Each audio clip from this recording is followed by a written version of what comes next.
Steve King joins us now live from the airport with what experts say would be the next steps if Trump is indicted. Steve. Nathalie, and Trump's private jet has been here since at least Monday afternoon. Experts say right now it's just a matter of waiting and seeing what happens next. Now, they say that even if Trump were to be indicted today, it doesn't necessarily mean that he would leave for New York today.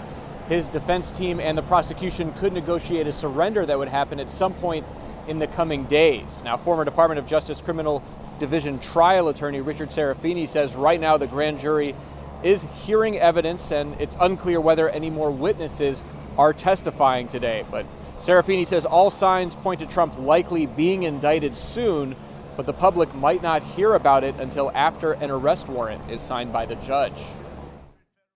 What you're really looking for is some indication, him flying to New York, a leak coming out of either his camp or the prosecution camp.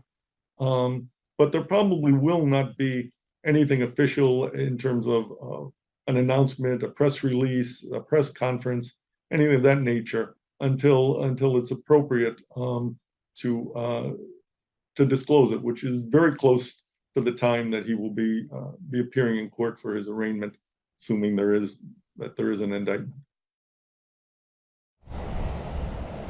Now, Serafini says, of course, it is possible that former President Trump would not use his private jet to fly to New York. He also says that surrender, if there is an indictment, could be negotiated for up to a week away. Now, he also says if Trump is indicted, then he would not necessarily have to wear handcuffs. The New York police might not force him to do that. Also, he would likely not spend any time in jail.